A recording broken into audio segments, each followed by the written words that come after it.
Today's got a bit of a autumnal feel to it because it's grey and drizzly, but these are on my loganberries, just beginning to shoot, which is nice to see,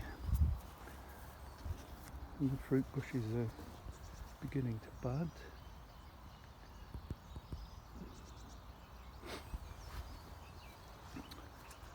And all the beds by and large are ready.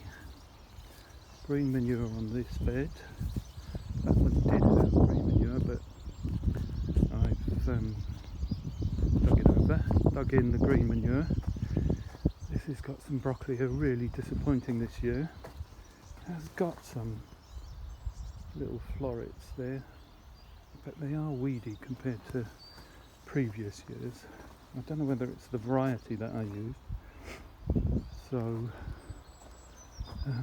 there's a strawberry, and next to it, which is difficult to see, I put in a fig tree, but haven't yet decided whether that's going to be the permanent spot for that.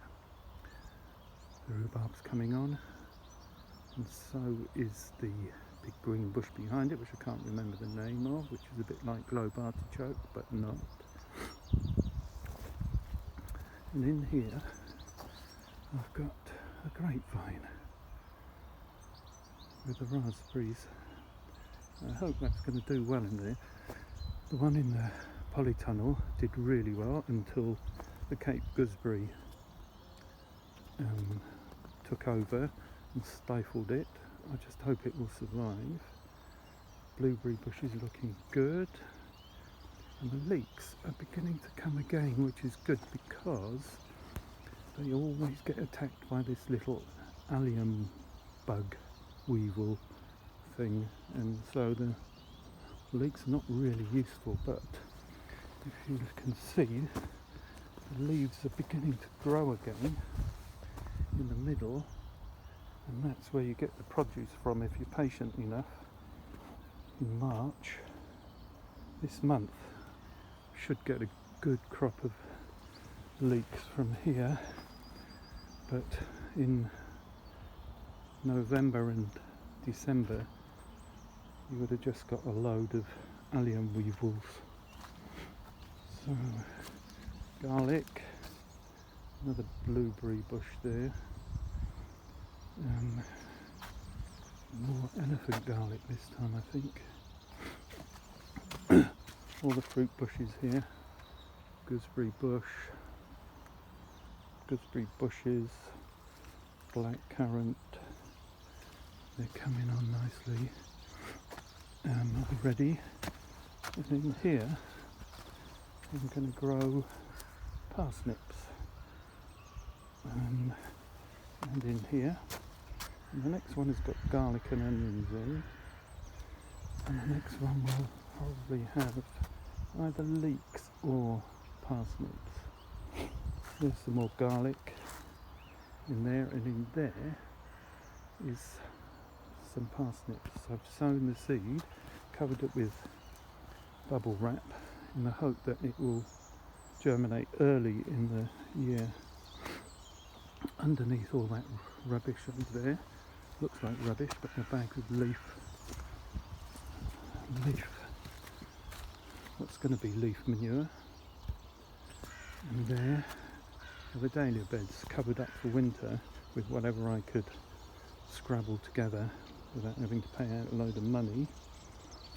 And there's Julie's flower beds ready for whatever she decides to put in there.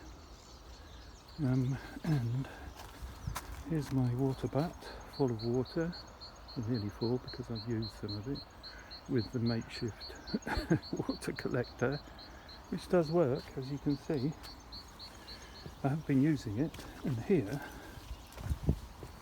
on the polytunnel is netting that I've put there temporarily to stop the foxes biting holes in my polytunnel, which you can see there and there and there,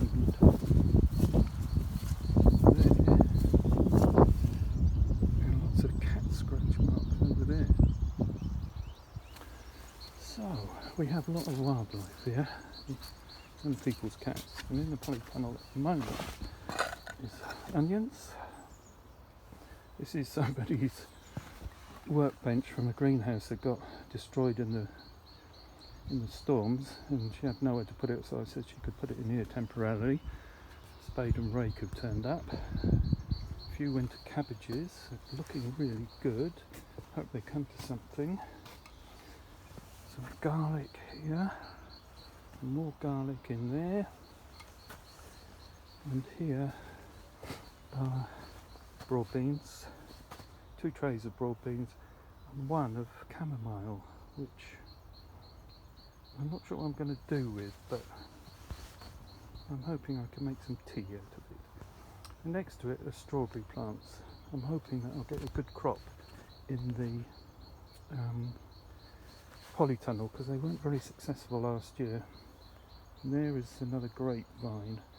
So I've got 3 grapevines that I'm expecting great things from. There's the other one that got stifled by the gooseberry, the Cape gooseberry. They're just carnations that I've rescued from the bed because they've been eaten by what looks like pigeons, and hope they survive in here. And that is that. Some kale, nice kale, the last of it before it goes to seed.